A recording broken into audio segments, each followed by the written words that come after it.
Hello, everyone. I am Laura, head of social here at CareerFoundry, and today we have a Career Talk event. We are joined by Sara Lowry, who is working now as a UX designer for the BBC. Now, I know we have a ton of people joining this evening, so if you just want to drop your name in the chat on the right-hand side, tell us where you're joining from. We'd love to know where you are right now. And just to let you know, we want this event to be as interactive as possible. Before I give the floor to Sarah, I just want to briefly introduce Career Foundry. For those of you who don't know, we are an online school and we teach anybody skills in tech from scratch. We offer 5 career change programs: UX design, UI design, web development, data analytics, digital marketing, and more to come very soon. And like I said, we take you from complete beginner to teach you in-demand skills with our dual mentorship model and our career specialist to help you land your dream job in tech. So Sarah did one of our programs, our UX design program, and has now landed a job at the BBC in London. Very exciting. And like I said, this will be an interactive event. So if you have any questions, drop them in the chat on the right-hand side, and we'll get back to those during our Q&A. And now I will go ahead and give the floor to Sarah so she can introduce herself and tell us a little bit about her journey. And I'll be asking questions as we go along. So go ahead. Thank you. Hello, everyone. As was said, I'm Sara. I answer to Sarah or Zara or anything close, so it's fine. So I started in sales and did the UX course with CareerFoundry in 2021. Or was it 2020? I started in 2020 at the end of the year and then finished in the May of 2021. And then got the job at the BBC in the June and have been working there. It was a year yesterday, actually. So I had my work anniversary. And yeah, it's been wicked. I have a lot of positive stuff to say, but I will I'll let you ask some questions before I just waffle on. But yeah, it's nice to meet everyone. So first, we'd like to know how you first heard about UX and UI design. Right. So I was working so I kind of did psychology at uni, at Nottingham Uni, and graduated in 2018. I didn't really know what I wanted to do. So did the classic internships in like PR and marketing and all that kind of stuff. And it was amazing and it was a great experience, but just didn't really feel like me. So I remember I was just frantically applying on LinkedIn, like all the easy apply things you can do, because I just didn't know what I wanted to do, but I needed a job. And I don't actually remember doing it, but apparently I applied for a job at Uber Eats in their sales department, and they called me up and they were like, do you want the job? Like, come in for an interview. And I was like, wow, Uber Eats, that's amazing. But sales didn't really feel like me. But then I started in the sales team at Uber Eats, and it was like calling like 100 restaurants a day, convincing them to come and sign on to Uber Eats, and you had to like understand their needs and what the restaurant needed for you to like sell Uber Eats in. So I was doing that for about 3 months, and then the pandemic hit and we got sent to work from home. And sales is like really, really fun when you're like around people. They all have like really big personalities and the money's good and it was really fun. But when we got sent to work from home and you were just sat in your kitchen having to call restaurants and sometimes being shouted at for calling them, I just thought, I don't think I can do this for the rest of my life. Like it just didn't feel like me. And like sales is an amazing path for some people, but it just didn't feel like me. It made me quite anxious, like the competitiveness of it, and it didn't feel like a community. So started chatting to my best friend is a developer at Microsoft, and was just like chatting away to her. And she was like, what do you want from a job? And I was like, well, I love psychology, did my degree in it. I love being creative. I love talking to people, that kind of vibe. And she was like, oh, I think you should look into UX design. And at that point, I'd never even heard of the term. So I was like, I don't know what that is. So started Googling, and she actually set me up with 3 meetings with UX designers at Microsoft. And I just got to ask them like so many questions about if they liked their job, what they do on like day-to-day basis, like the prospects for it, money, all the kind of questions that you want to get found out. And then came across the CareerFoundry bootcamp like starter course. Is that what it's called? The one where it's like a week. 6-day free short course, maybe. Yeah, that one. And did that, and I was like, damn, this really does feel like me. So yeah, did a few more like YouTube tutorials and kind of connected with people on LinkedIn and stuff like this, and then had a phone call with someone from CareerFoundry as well, and they were just like chatting to me about what it's all about. And I think it's really good that you get like a 14-day like trial that you can, if you don't like it, you can cancel and get your money back. I don't know if you guys still do that. But so I kind of had that security of that if it wasn't for me after 2 weeks, I could be like, it's okay. And obviously there's like a job guarantee at the end. And I was like, it's kind of a win-win. And at that point, I was feeling so miserable and lost in the job I was in at that point. I was like, what do I have to lose? So yeah, I decided that because of the pandemic and because I had a lot of like free time and people weren't going out a lot, so I didn't need the money that I would have needed if it wasn't the pandemic. So I actually think that the pandemic was like amazing for me because it meant that I could just quit my job and do it full time, which I know a lot of people can't do. Obviously, you need to live, but because I had some savings from the commission at Uber, it meant that I could like invest it and then kind of live off it for like 6 months. So I was very lucky in that aspect. So yeah, in answer to the question, I kind of found it through friends, connections, and then CareerFoundry just set me up, I think, really well. I did consider some other boot camps actually, but for me, it just felt like the price was better for CareerFoundry and the projects that you were going to be doing weren't as, it was more, you could pace it how you wanted rather than it being paid for you. So yeah, I kind of wanted to pick CareerFoundry. I think that's a great tip also, the fact that you did outreach to talk to actual UX designers to really understand what it's like to be a UX designer on a day-to-day basis. Because like you said, at the time, it wasn't a career that's as well known as it is today.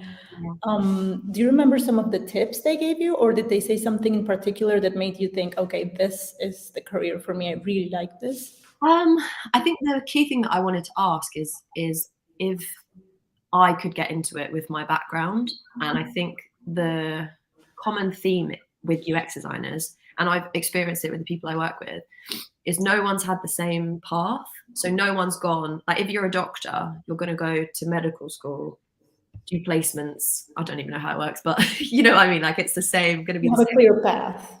Yeah, it's like linear. Whereas with UX design, it feels like people go all over the place and then arrive at the same position. So they said that having psychology was really good. I'd done art at A level and that was really good. Even being in sales, like there's so many applicable skills. As I said, when I was working at Uber, we had to find out, before you sold anything, you were taught to find out what the restaurant was struggling with so that you could say, oh, well, we can give you this. It's a bit manipulative in that sense. But when you're using it for like good in UX design, it's exactly the same. It's the same principles. And I remember putting that in my cover letters because anything you've done, you can kind of change it to suit UX design. So I think it's, they just reassured me that there's a lot of ways to do it and no one, like from your background, there's nothing that suggests you can't. And I don't think any background you could suggest that like, oh, you can't do it then. Because yeah, everything's transferable. Yeah, and like you said, UX design, I find that within tech, it's one of the careers that's most interesting to transition into because you do use a lot of skills. Like you said, for psychology, you kind of need those skills if you're going to interview people and do user research, right? Yeah. But then for sales, you need to have that confidence in those presentation skills when you're going to present your design. So I think a lot of times people think this is tech, I'm not going to go into it, I'm not maybe prepared for it, but actually you do have a lot of skills that transfer really easily. It's just a matter of selling it. So how did you go about that, like about learning how to present your past experience and sell it to your potential employer or to the BBC when you interviewed with them? So I do think that Sorry, if you hear a dog barking, it's just, she goes crazy at me. Little Jack Russell. I think that CareerFoundry actually, with the job course, is really good at helping you do that and helping you, like, you spend a whole section looking over your experience and thinking how it could be applied. And I think I probably wouldn't have thought of it that way before. But then when you come to write a cover letter, it's all about putting your, what I thought it was all about putting your current experience and applying it to what it could be. And it's all about potential as well, I think, at like junior level, is they're not hiring you expecting you to be fully qualified. And I think, well, for example, at the BBC, they have a trainee scheme. So it goes trainee scheme for a year, and that's where that's normally people that are either coming from uni or they're doing a career change, similar to people that are doing CareerFoundry. And for a year, they teach you all the skills, and then you move to junior and then midway and so on. But even at junior level, you're still not expected to be like highly knowledgeable. And actually, I think CareerFoundry meant, because I did it in 6 months, it meant that I was able to skip that first step, because it taught me in 6 months what those trainees are learning in a year. I was actually probably one up, Okay. rather than like entry level. I was like junior. So yeah, I think CareerFoundry definitely taught me all the skills that I needed. And then over the past year, I've just been like honing them and learning more. But the way that even like the senior designers talk is they're still learning, and the software's always changing, and the techniques are all changing, and you're never not learning. And I think that's what's really nice as well. It's just very like a community feel I found. So even when I first started, I started connecting with designers, and someone would invite me to a Slack channel, and then I chat there, and then it's just like not how it was in sales. Like I think sales is quite a dog eat dog life. You're always trying to get to the top. You're always like competing with people, which is just what sales is, and it's fun for a bit. But I like the fact that this community is very like pushing people up and trying to. There's room for everyone to be successful, I think. Where in sales, I don't think there's that room. Yeah, and I think you can kind of also see that in the chat. I see some people sharing their contact info to give each other support and share their contact information and connect. I do think the UX community, and I've heard it from many people, that it's very supportive. Like you said, they share resources with one another, which I think is great. Another question I have is, so transitioning into tech and studying UX, you can have so many different paths on how you want to do this. So some people study on their own and do self-learning, and some people choose to do a bootcamp or a course like the ones we offer. So I wanted to know, when you had to make a decision, what made you decide, okay, I'm going with an online school and an online course? And do you think it somehow helped you as well, interviewing, the fact that they saw that you committed to a course and chose this path? Yeah. So I think for me personally, because the UX designers that I spoke to at Microsoft were like, you can definitely do it like self-taught. And I did listen to that, and I was like, I'm the kind of person that needs that reassurance and that kind of like hand holding a little bit to say, you're doing, that everything's right, you're doing fine, or you can improve on this. And I think personally, I could have done it self-taught, but there's so many resources out there. You don't know which one's the like right one to go with. And I just know that I would probably spend double the time because I'd question myself and I didn't have that reassurance. And I think like the content's brilliant, but you could probably find it elsewhere. I think for me, the like important part was the fact that you had two people that were in the industry and knew what they were talking about and could give you like real feedback and were always there to like ask questions about. And I think if I didn't have that, as I said, I would have spent a lot longer trying to figure it out and trying to make sure that I was doing it right. And as I said, for me, I think I've got like seeds of self-doubt. And then when it comes to interviewing, you can go to that interviewing knowing that you know what you're talking about to the level that you need to know. and you're not going to like hopefully get slipped up by a question that you don't know how to answer. And what you asked about, like what people hiring thought about the fact I'd done this course, I think the key thing for me was when I got asked a question. So one of that the BBC values is all about like constant learning and that kind of stuff, and constantly evolving. And they asked me a question in the interview, and it was something along the lines of like, when's a time that you've like learned something new? And I could prove that like I was so committed that I paid this money, I quit my job, I spent 6 months like religiously, independently doing it. And I think it shows that you're like committed to find a career that you're gonna enjoy. Mhm. Yeah, I think it shows, it just shows you in a good light, in my opinion. And I think the feedback I got said that as well. So, yeah, and it shows that you're keen and you're passionate and you're interested. Mhm. Again, it's just like the potential that you can be a good designer rather than like being this fitted package. Yeah, and also your commitment, right, to the new skills you're learning. And I think also what you said, I found very interesting the fact that you could have learned this on your own, but the fact that you had a mentor and a tutor and a community to support you is so important for people career changing, because a lot of people get imposter syndrome or they get very insecure. So I want to know how did it work for you in terms of your relationship with your mentor and tutor? How did they accompany you, and how did it help your journey? Um, so they were both lovely for one, and just like really easy to get on with. And they actually went a step further for me, which I think was really good of them. So I did like an outside project that I decided to do just on the side of the course to kind of make my portfolio stand out a little bit more. And I asked both of them if they'd be willing to give feedback on it. Obviously, they didn't have to. That's not what they're there to do. And they were so willing to do it. Like they went out of their way to spend time to look it over. And again, that reassurance and that confidence in what I was doing was just like, I think it made me in interviews be more confident about what I was saying. And is it tutor? Is tutor the one that does all that, the email, like?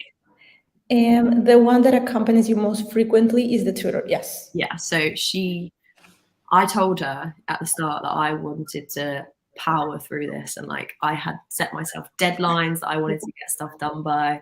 I knew that I wanted to be done by the summer, and in order to do that, I needed her to like keep up with my pace, basically. And she was like, got her feedback to me pretty much the same night, if not the night after. Like she was just brilliant. And yeah, we're still connected on LinkedIn, and they always like all my stuff. And if I have like a work thing, they're always like, well done. And it's just so nice. You get like just a lot of reassurance. And I think, as I said, when the doubt sets in, you really need that. And it's really nice that they're like there for you. So yeah, it's good. And even when I actually changed mentors for the UI specialization course at the end, he as well like kept up with the pace that I wanted to, even though he at first was like, I don't think you should maybe go that fast. And then I showed him that I could, and he was like, okay, fair enough, I'll keep up with you. So I was like, yay, thank you. So yeah, they're just very like accommodating and flexible to the way that you want to do it. And I think that's really good. They're not just like sticking with the program that they've been set. They like, yeah, do it how you want to do it, which is at the end of the day, you've paid for it. So you should be the one that controls. It's really cool that they were able to adjust to what you needed as well, right? Because everyone has different needs. Yeah, 100%. And well, Isabella asked a question that I think ties into what you mentioned about UI very, very well. She's asking, does UI design also cross over into UX design? And I'm asking because I know you did this specialization. So talk to us a little bit about that. So from what I learned at the start is that nowadays UI and UX are kind of under one umbrella. And I think a lot of companies will advertise a UX designer, and you will also be doing like a bit of UI work. So UI is more like the visual stuff that makes it look like beautiful, and then UX is like how it feels and how it like behaves and that kind of stuff. So it's kind of like architecture and then interior design. I think that's the analogy that people tend to use. But in my job at the moment, like my title is UX designer, but I've definitely done a lot of like visual work as well. So it's good that you get like a little bit of both. And it's just nice to be this like all-rounded designer. You're obviously going to have areas that you're better in, and it's okay if like UI isn't your strongest point, or if UI is your strongest point and then UX isn't. But I personally found that UX is like the tougher thing to learn and understand, and UI is just like the sprinkle on top that like finishes it off. But then if you're like an incredible visual designer, then people do hire UI designers, but I think big companies tend to go for more like rounded designers. That's what I've experienced. Obviously, I've only been in one role, so it might be different everywhere, but that's what I've experienced so far. Very, very cool. And another question that I wanted to know was, so you're doing the course, you're working on your portfolio. I read the interview that you did for us a while ago, and I found it super interesting that you were taking time in the week to work on your own side portfolio projects, so to speak. So I want to learn more about that. So how did you go about it? Which projects were you working on? Okay, so did the first like intro to, so it's like split into 3 bits. So intro to UX is one project, then you go into the main UX project, and then the specialization is you can pick like whatever you want, and I picked UI. So after I'd done the intro to UX one and I kind of understood some of the processes, I had kind of, I don't know where I read it, but I remember reading that sometimes when people do boot camps, their portfolios can be quite similar, and I didn't want that. And as I'd kind of set myself this goal of finishing at this certain deadline, I was like, if I want to add another project to my portfolio, I kind of need to do it alongside the course. So whilst I was going along with the main project, at every point I was doing that kind of teaching, but for my own project. So I think I set like maybe 2 days a week or a day a week, and that was going to be like my personal day. And obviously I didn't do it in quite as much depth as the CareerFoundry one, but just try to like continue along with the same schedule. And I don't know, the idea kind of came to me because we were in a pandemic, and I've always been quite, is passionate the right word? I basically love going to a music festival. I think they're like the best places on earth. So happy. And I was like reading in the news about how festivals didn't know how they were going to come back after COVID, because like how would they be able to like do social distancing and stuff like that. And I just had this idea come to me about how could we like use technology and use an app to help festivals come back in the future. So yeah, it was just kind of, and also I had my friend at Microsoft who I was like asking her like, would this be possible? Would this be possible? She was like, yeah, you could do it like this. You could do it like this. It was really good to like interact with the developer, because you do that quite a lot in your job now. You have to ask them like, can we do this? Can we do this? Because obviously they have a lot more knowledge about technical stuff. And yeah, I just started thinking of ideas and looking at other festival apps and seeing how they could be collated into one app. And I thought about stage capacity, so you could see how full a stage was and then decide whether or not you wanted to go because of social distancing and stuff like that. So I loved it, and it was it was really nice to like work on something that I would actually like enjoy and I would want to use and stuff like that. And then I got my friends who like, they all go to festivals. I got my friends to test it with me and see what they liked. And yeah, I think working on something that you are kind of a bit passionate about, and everyone says that when I talk about it, they're like, oh God, you really are, you're passionate about that. And I was like, yeah, yes, but I think it like shines through when you've done something that you actually enjoy rather than something that you find like deadly boring. So, yeah, like obviously as a UX designer, you're not supposed to design for yourself. But I think when you're starting out, having something that you're like excited about, not passionate, excited about, I think it will show when you talk about it. And I think in an interview that comes across really well. So yeah, I kind of did that. And it also meant that when I finished the the second part, so like the big project, I already had 3 projects in my portfolio. So even though I hadn't finished the course yet, that was enough to apply for this job at the BBC when it came up. So it came up and all I had to do was just put my portfolio together and then I was ready to go. So even though I still had 1 more project to do, 3 was enough to be like, okay, I can do this. So yeah, it timed very well. Well, I hope everyone is taking notes because I think that's a lot of great tips already. So like reaching out to UX designers to interview them about the career, but also starting your slide UX portfolio piece. I think it's super interesting. Like you said, you're more excited about it, so it probably comes off in the interview, but at the same time, you get the more in-depth projects at the online with the online program. So it's a nice balance, I think. Another. Well, we have a lot of questions about the BBC actually. So while we talk about your journey, I'm going to go back to the chat to not let people waiting, and then we'll come back to your journey and your story. But one question is, what's your favorite thing about working at the BBC? So I think a really amazing thing about the BBC is that obviously there's so many products, so like BBC Sounds, BBC iPlayer, BBC News, Bite Size, Sport, everything.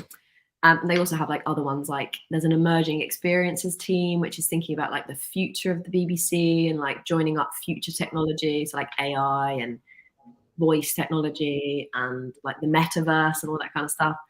Then there's also like a systems and service design team, which is designing stuff that will be used internally, so like HR systems and stuff like that. But my favorite thing is the fact that you are positioned in one team. So I started in iPlayer, but then you can rotate wherever you want to. So it's kind of like the perks of an agency, because you're working on all these different products under one name and you're getting all this experience, but then you don't have the stress of an agency. I hear they can be quite stressful. So it's kind of like, it's like a big company, but you have all these different names and you're not like pigeonholing yourself into one industry, which I didn't want to do. Like I didn't know what industry I wanted to work for. So I've now moved over to sport and news, which is obviously a completely different user base to iPlayer and different needs and different stuff. So it's like keeping me fresh and it's keeping me learning, and you're not getting too comfortable. And as soon as I got comfortable in iPlayer, they were like, okay, it's time for you to go. And I was like, what? No way, I've just figured out what I'm doing. And they were like, no, it's time. And I was like, oh. So yeah, I think I'd like to go to Sounds one day, because obviously Spotify is a massive company that maybe one day I'd like to work for, and an iPlayer, which could be applicable to Netflix. And yeah, it's just a massive breadth of products that you can learn about. And also everyone's just so nice and wants, as I said, wants people to succeed. It's also a really good work-life balance. So I think in some tech companies, obviously I haven't experienced it myself, but you do hear that it can sometimes be quite stressful. I think BBC has a very good work-life balance. Like at 5 o'clock, you can just shut that laptop and don't play it anymore. So that is nice. But I don't know. I would one day like to go somewhere that's a bit more. I know this sounds weird to say, but a bit more stressful, because I think that you like that pressure. I think it's good sometimes. Yeah. But I couldn't have asked for a better starting point, because I think the like slightly slower pace than, for example, sales means that you can be so detail oriented and like focus on, for example, I think I spent like 2 weeks designing icons, which normally I would have done in like 10 minutes, but I had this massive exploration about like what the icon might mean and like how it might be seen. And yeah, it was really good to take the time to actually like analyze. So yeah, it's been a great starting point, I would say.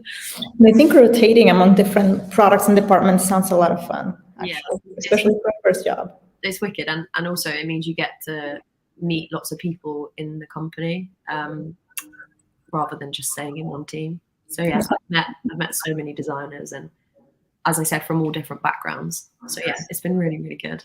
And also some people are based in Manchester. I'm based in London, so we also get to like go and visit Manchester quite a lot. Like hotels and stuff, which I've never experienced. It's very nice. Nice works. Yeah. It feels very official. And in regards to your, because we have career specialists who help you and prepare you for the job search, which can be a little intimidating when you are looking for your first job in UX. Now, I know you applied for this position, I think shortly before you finished the program, right? Mm-hmm. Were you able to get help from the career advisors, and kind of how did they guide you through the process of interviewing for this job and looking for jobs in general? So I decided to start the career specialist bit quite early on. So I think you're allowed to start it once you hit the main course. So I think I started it at that and was just like slowly, when I had time, I made like a schedule and I fit in like a day of doing my own project and then maybe like half a day of doing the career stuff. So just so that it was all bubbling along kind of together rather than doing each section. I found that really useful. And I actually used the BBC interview as my example, or not the interview, the application as my example for the course. So I submitted my cover letter, and he like gave me feedback on that. I submitted my CV for the BBC. So all the cover letter, the CV, they were designed for the BBC, and he checked them. So yeah, I like used the course to apply for a job that I actually really wanted. So it was like meaningful. And then yeah, when I got asked to come back for an interview, actually they didn't originally ask me to come back for an interview. Because they had a lot of applicants, they asked me to do this video. It was basically like it was like 10 minutes, and you had to answer 2 questions, I think it was. And one was about like a project that you had to walk through, like a UX project, like kind of a portfolio review. And then one was about a time that you'd been courageous. And I had to like speak to a camera, and it was so awkward. But I did it, and my career advisor gave me feedback on that. And then when I got asked for an interview, we like practiced loads of questions. So yeah, it was just like really useful that I had like that support and that reassurance there, so that when I did go to the interview, I kind of felt slightly calmer than I would have done if I didn't have that there. So yeah, it was wildly useful. And obviously it worked because you got the job, so congrats on that. Yeah. It was very nerve-wracking, I can't lie, but I think I did a remote interview, which I found easier because I had like sticky notes. Sticky notes all behind my laptop, and you don't have to wait in the foyer, like thinking. You can just like turn on, turn off, and then you're fine. But True. My interview was kind of broken into, you had to present 3 projects in 15 minutes. And I remember I was speaking so fast that I was like forgetting to breathe, and my voice was like tremoring. I had to be like, I'm fine. Yeah, it was good. It was good. And I think another thing a lot of people are wondering is, I know UX is the type of field in which you get to do so many things that it's kind of hard for people who are not working right now to imagine what a typical day is like, especially with you changing into different products and departments within the BBC. So what is a typical day for you as a UX designer? I must say, like, days seem to vary a lot dependent on the project that you're on, and because it's like mainly project based, you can have like quiet days and busier days. But I'd say like a generic day would be, so we start with stand-ups, which is like kind of like the morning meeting where you say what you've got on, what you completed yesterday, what you want to do today, like where stuff is in the project, that kind of stuff. At the moment, I'm just working with one other designer, so our stand-ups are just me and her.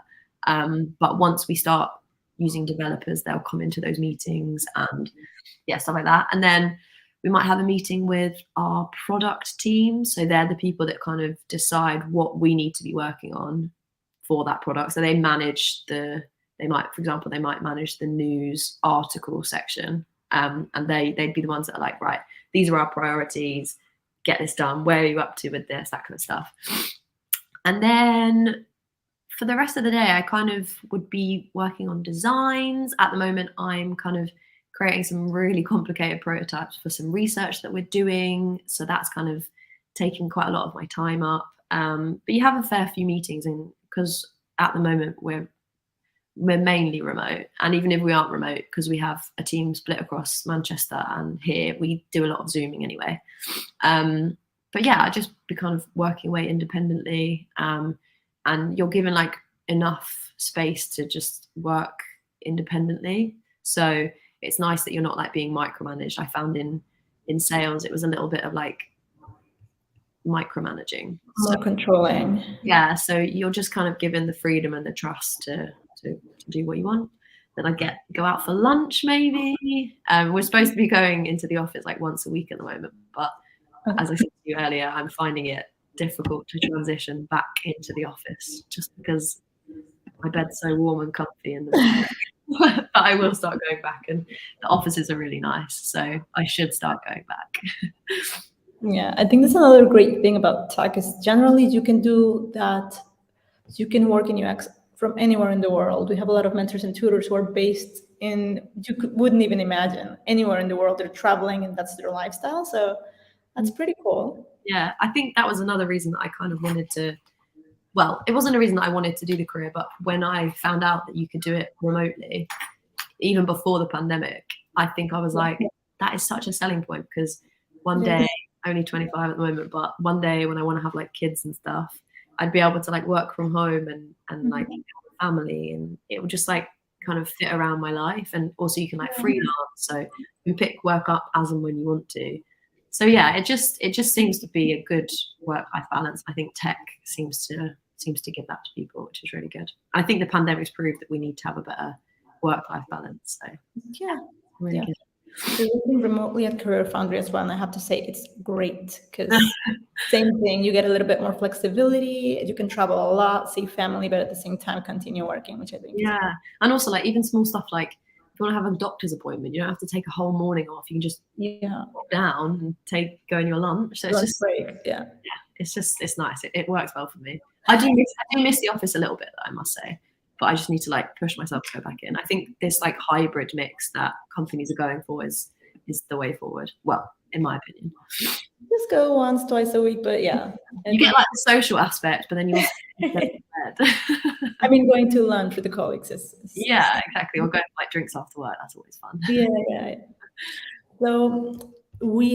So I am done with my questions, but our viewers are not done with their questions. So we're going to jump right back into that. I think we have still quite some time. So I'll go ahead and select a few. So first, Frederick wants to know, what design and project management software do you use on the job? So it tends to vary between teams.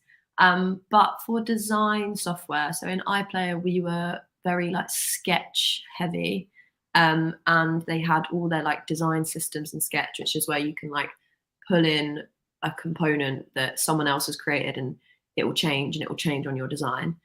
So that was really good. But then in news and sport, they seem to be a lot more Figma focused. But I kind of know how to use both of them.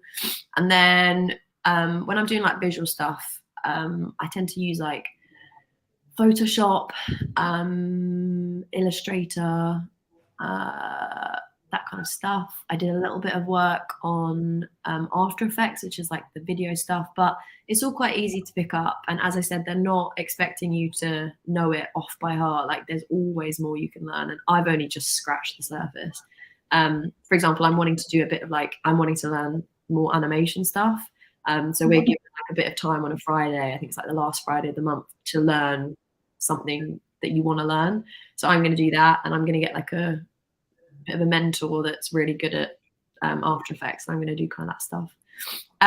Project management tools. The BBC use Dropbox a lot, which I don't think is the norm as much, and I don't think many people like it. But Dropbox papers are always a good thing to like create documents that you can share with other people. But I think it massively varies company to company. But I don't think project management wise there's anything like drastically scary. I think the design tools are the ones to focus on.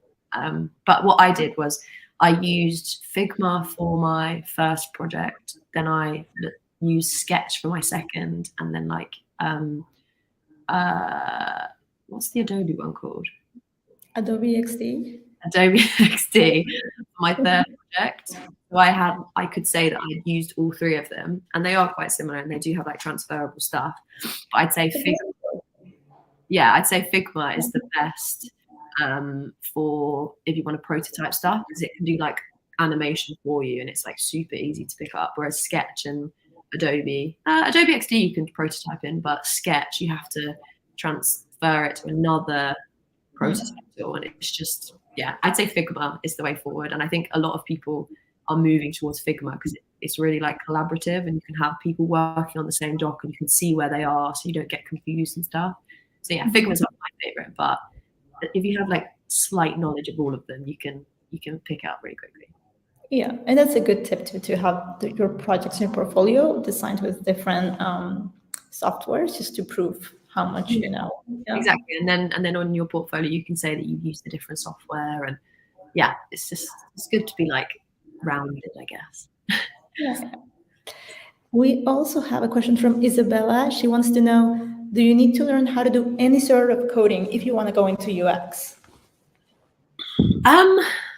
No, in all honesty, like I haven't used any coding. I think there's a small section of the course that you learn the concept of like HTML and I think CSS, but I found it wildly hard, and I've never used it in my job. I think you have to like, it's more important to be able to like converse with developers and like kind of just briefly understand what they're going on about. But even now, like my senior designer that I'm working with, she'll be like, sorry guys, I don't know what that means, and they can explain it to you. They're not gonna, it's not your area of expertise. And Okay.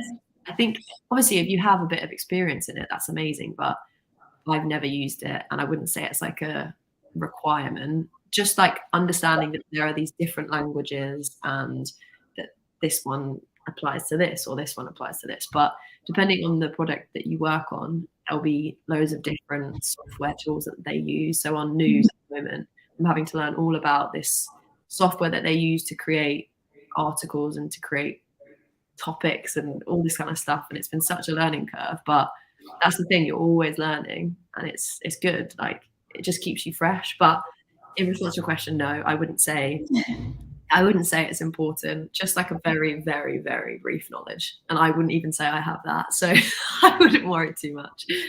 Yeah, I would assume you learn a little bit on the job, maybe working so closely with developers. But yeah, I haven't actually worked that closely with developers yet, just because none of the projects I've worked on have actually been put live yet. But it's imminent that we're going to have a team of developers working on our project.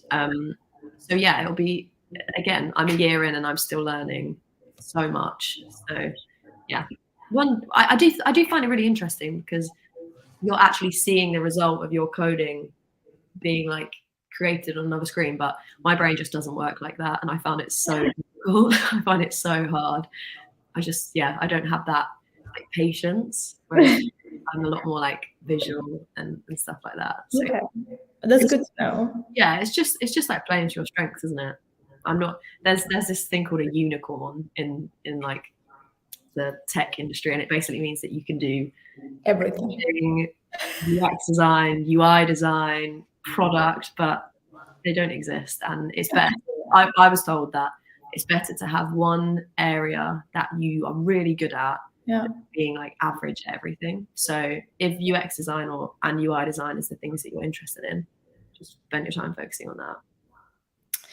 What about, we have a question from Ava, I think. Apologies if I mispronounce the name. The question is, can you give us an example of a specific project you've worked on at the BBC and how you applied what you learned on the course to it? So I don't know if I'm really supposed to speak specifically about projects I've been doing, but I can tell you, The only one that's gone live is, I probably shouldn't speak directly about the projects, but with regards to like how yeah, I know it's like a grey area. With regards to like what I used on the course, I've used all of it, to be honest. And I think the key thing that it helped with is the fact that when you go into meetings and people are using this language that before the course I'd never even heard of, you can keep up.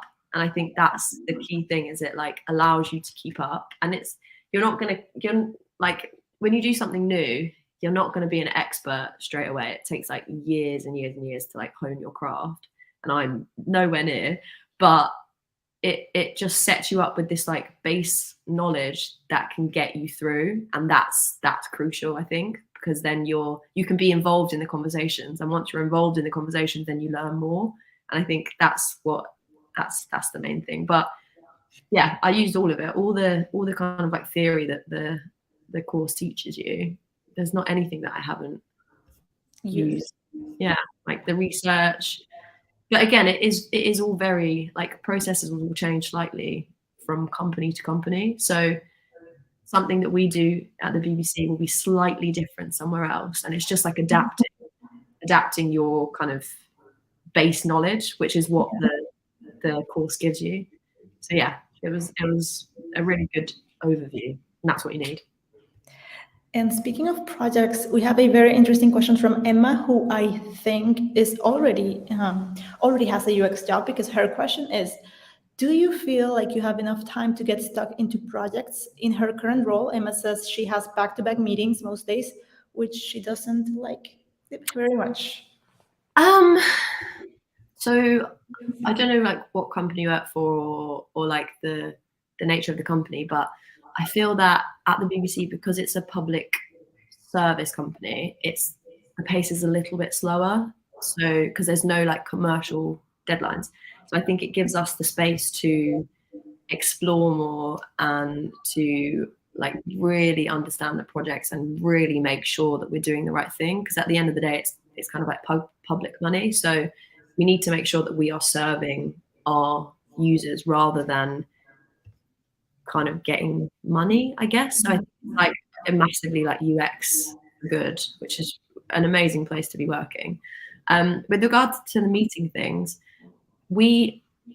meetings definitely build up, but I think something we had I don't know if you do this in your job, but there's a thing called retros, and it's basically look back at how things have been over the past few weeks, and you can say what you haven't liked, and then you're supposed to have actions from that meeting to say what you'd like to change. And one of them today was the fact that people have got too many meetings. So like, could that meeting be done over a Slack message or done on a Dropbox paper or stuff like that? And I'm sure if you're feeling like that, a lot of other people are feeling like it too. So maybe if you could be like the person to say, look, we've got too many meetings. Can we make these more succinct, or can we put like 2 meetings in one, stuff like that? Like I think you have every right to say if it's a little bit too much, because I definitely feel that as well. We also put sometimes at the BBC they make sure that the meetings finish at 5:02 and start at 5:05, so you have like that 10 minutes to take a breather. Yeah, and I think that's quite a good way of kind of managing it. But yeah, it definitely gets intense, and there are some days that there are way too many meetings. But I kind of sometimes like it because it means you get to chat to people and human interaction. Yeah, not feel quite so lonely. Yeah, I think if you have a cool team meeting, Sarah, they can be fun. Yeah, 100%. And I think also like putting in meetings that are just a little bit fun. Like we have stand-ups where people will like say a theme of the stand-up, and then you have to send in an image based on that theme. So it might be like, I don't know, what's your favorite film? And then when you present what you're doing for the week, you also talk about your film or stuff like that. So yeah, it just makes the meetings drag a little bit less, and you get to know people as well. So that's really nice. Or like, it might be like, if you were a dog, what dog would you be? Stuff like that. So yeah, that kind We've of done some things. it's funny because we've done something similar with stand-ups where everyone has to give their recommendations of the week. It can be like a Netflix series or an event going on, and yeah, it does make meetings a bit just easier. Yeah, I think More it's so fun. easy to like go into meetings and just talk about work, but sometimes it's less nice to like get to know people on a more personal level, I guess. So yeah, that's Yeah. quite. And speaking of teams, Callum has a really great question. He wants to know what the current team you work with right now looks like. So what is the makeup of the various positions and sizing of the teams? Mm-hmm. So I am positioned across sport and news, but it's only because, so it's quite complicated. So there's a sport team and there's a news team, and at the moment they are kind of making them one, even though we both have the separate teams. And because I'm working on projects that will affect both sport and news, I'm in sport but in news as well. But I go to all the sport meetings, so I'll talk about sport. So there's about, how many designers are there? There's probably about like, hang on, let me have a look at the list. Maybe like 15 UX designers. Okay. But there will be like different work streams. So that means that, so one work stream might be like the data visualization for sport, and that will have like a senior and then a midweight or two midweights, maybe a junior or a trainee. And then there'll be another work stream that's, for example, like my one, which is to do with the front pages of sport and news. And it's just at the moment me and then my senior who's above me. But there's like loads of different, and there's like a live one, so there'll be like maybe two seniors and a couple UX designers. And then also in the team there's researchers, but there's a lot less researchers because they work on a lot of different projects rather than just like one work stream. So I think there's maybe 3 researchers for sport or 2 researchers for sport, but they also do stuff with news as well. So their workload can get quite a lot. And like in iPlayer, I think there was 2 researchers, but then they also did work for another team. So yeah, there's a lot fewer researchers. And then, so that's just the UX team. And then product, you'll have people that manage your work streams. I think we've got 2 product people, and then you'll get assigned like engineers that will work with you as well. So that's kind of how it works out. Well, that's how I've experienced it at least, but I imagine that it can differ quite a lot across companies. Yeah, depending on the product and if it's a startup versus like a more established company, right? Exactly, yeah, 100%. But in general, you're always like reporting to a senior, and then at the top you'll have creative directors, which are they're like the head of the teams. So it's like creative directors, seniors, midweights, which is where I am, juniors, and then like trainees and apprentices. And they, as the trainees, they rotate every 3 months into different teams, which is really cool. Okay.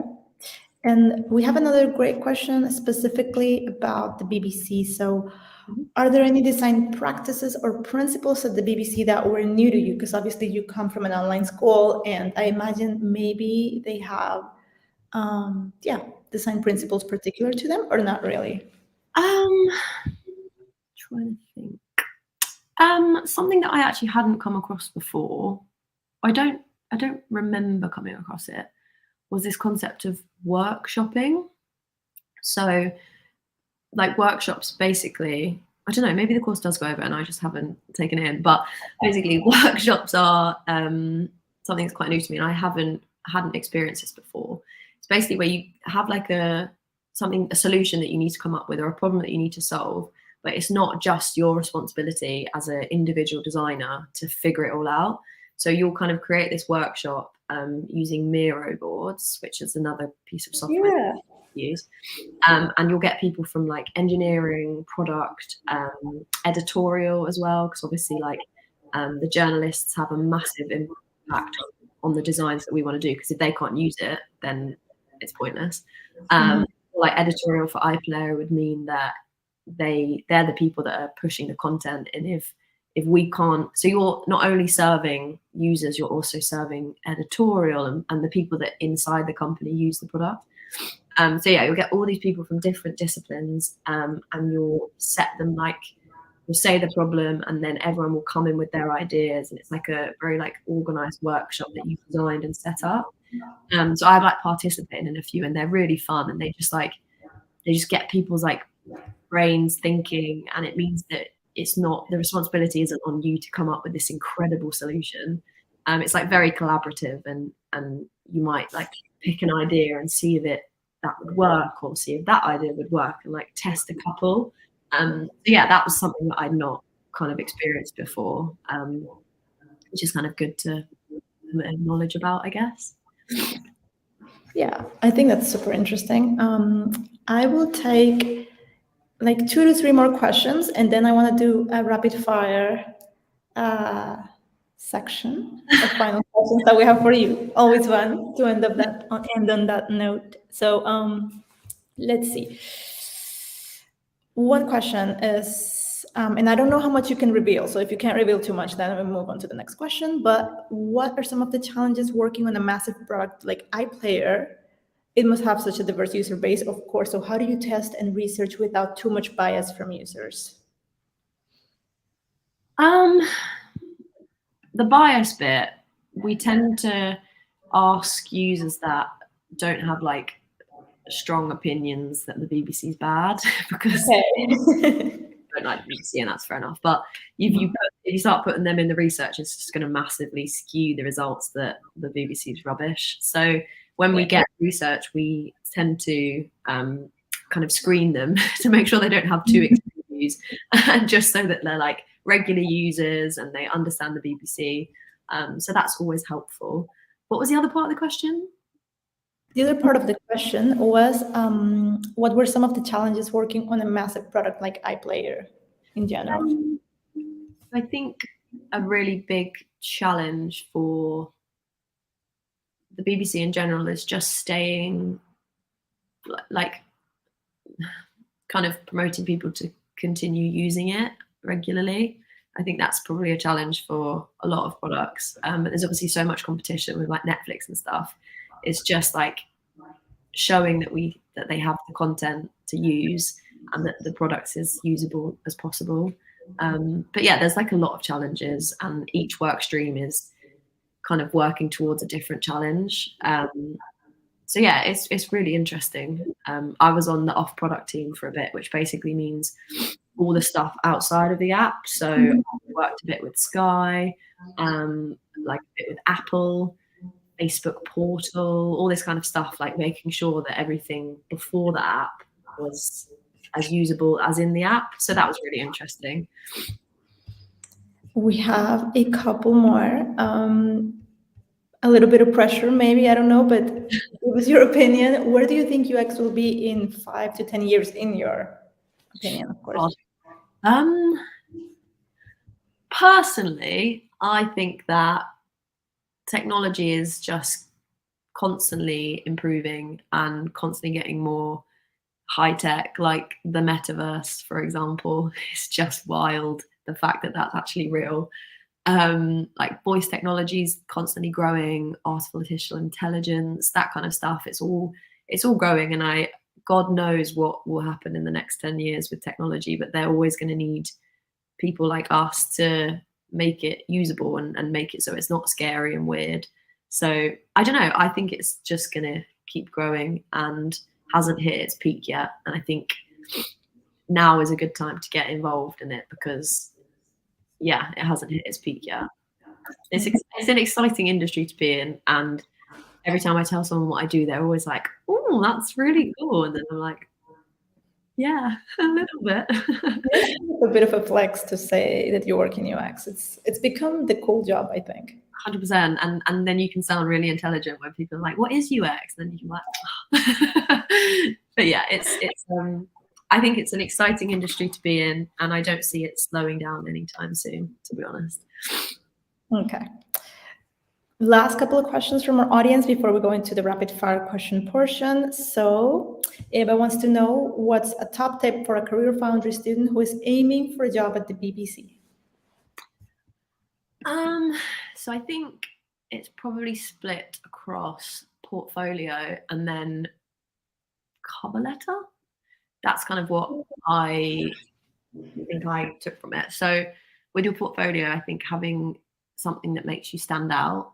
So obviously I mentioned that I did an extra project, and I do think that like difference and the excitement that I felt around it was really like felt, and like it just shows that you're, obviously the fact that you've gone out to do a course shows that you're motivated, but the fact you've done something completely on your own is like, just shows even more commitment to what you want to do.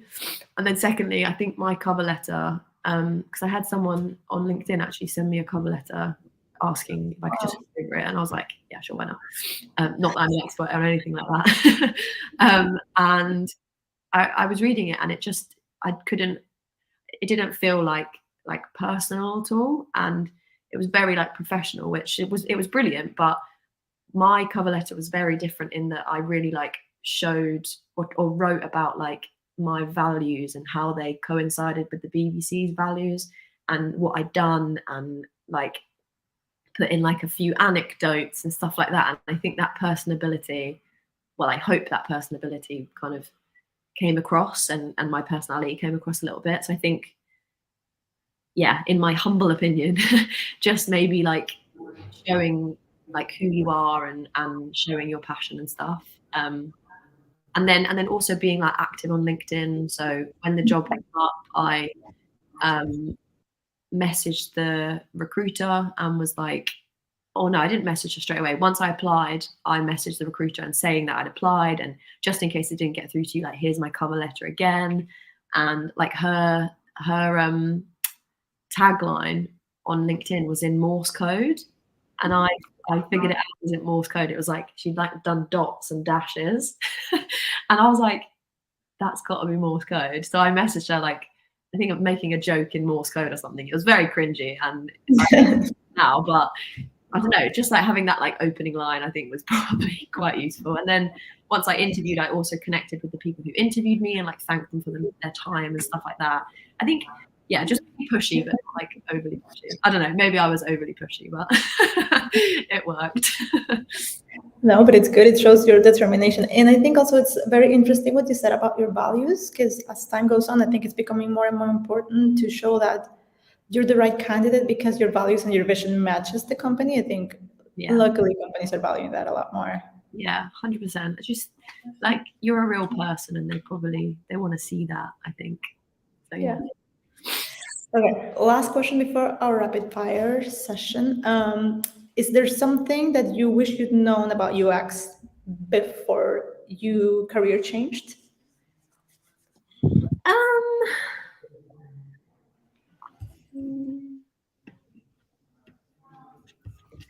I think managing, so when you're on the course, obviously you're the only person that's working on it. Like, you make all the decisions.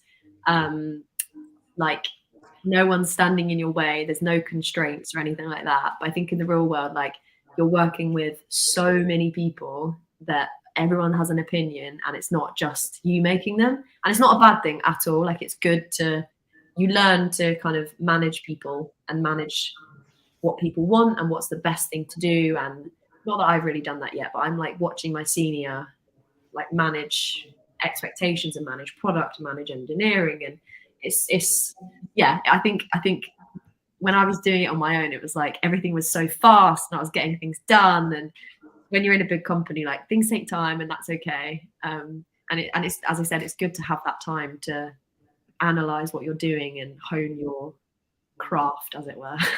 So yeah, that's probably something, but not a bad thing at all. It's just different when you're working with than when you're working on your own. Yeah. So collaboration skill, also a very important transferable skill. Yeah, 100%. I think also when I mentioned the independent project I did, I saw quite a few people on the course were on Slack, like reaching out to people that could on the course work with them on an independent project. And that also would like show that you could collaborate. So I thought that was a really good idea. I didn't see it. I didn't think of that until I'd finished. But yeah, that was like a good way of showing another project and also showing that you can collaborate. Yeah. Cool.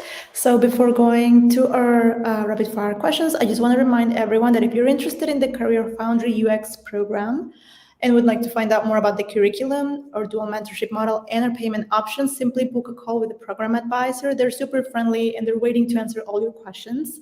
So you can also click the sticky note up top on the right-hand corner. We're currently running a June scholarship, so don't miss out. And ready? Okay. Is this like one of those like quick fires where you're gonna like go into my subconscious and I'm gonna say something really stupid? Yeah, I think they're very UX related. So we're not. We're trialing this first time doing it, I think. So first, we're gonna talk about your top 3 go-to resources for continuous learning. So 3 favorite UX podcasts. Podcast. Oh God. I think there's one called UX UI Breakfast. Okay. That's the only one I know. I'm not really a massive podcast person. That's fine. I could look on my Spotify and like find them, but Okay. not very quick. Favorite YouTube channels? I'm not a YouTube channeler either. I'm sorry. I feel like I'm Oh like. no. Okay. We'll move on to the next one. Favorite apps for personal use? Okay. Spotify, TikTok, and Klarna. Okay. I love Klarna, and I would love to work for Klarna one day. Very well designed app too, right? Yeah, it's really well designed. Okay. Would you do anything different in your learning and UX career? No, in all honesty, I wouldn't have done. I feel like every point, it's a bit cringy, but every point that I've done has like got me to this point. So no, I wouldn't change anything. Okay. 3 favorite UX learning resources outside of online schools that you found helpful? LinkedIn Learning is really good. Like Figma tutorials are really good. And then the Nielsen and Norman, is that it? Is that the name? Yeah, I think so. Yeah, that one. They're really good.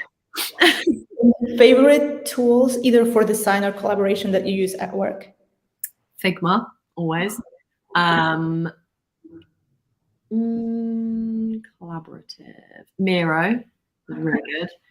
And do you know what? Dropbox paper. Love a Dropbox paper. Why not?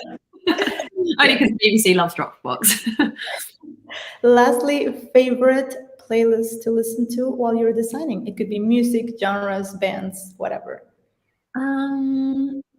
I think the Spotify ones that are like created for you are the best. So, and my own playlist that I've created, obviously. But like the chill mixes on Spotify are really good. I also love this podcast called The Receipts. And it's basically these 3 girls, people write into them about their problems, and it's these 3 girls like digesting it, and it's just really funny. So yeah, that's good to like zone out to. Okay. So for all you those out there that are working on your portfolio, just check out The Receipts while you're designing, and who knows, maybe spark some ideas. It's very funny. Yeah. So I just want to be mindful of time because we're going over. So Sara, first of all, thank you so much for taking the time to chat with us today. I know our students found it super helpful. Oh, Jenny is asking what the podcast is called. It's called The Receipts. Like yeah, you got it. Here we go. Yeah. Okay. So Sara, thank you so much for taking the time. I know everyone found it super helpful to learn so much from you. You had so many amazing tips that I hope our students can take away with them and apply them in your job search as they career change. Again, if you're interested in the UX design program, click the sticky note up above. We're currently running a June scholarship, so definitely do not miss out. And I wish everyone a very good evening or a good morning, wherever you're watching us from, wherever you are. Until next time. So yeah, good evening, everyone. Thank you so much, Sara, again. And I wish you a good night. Bye.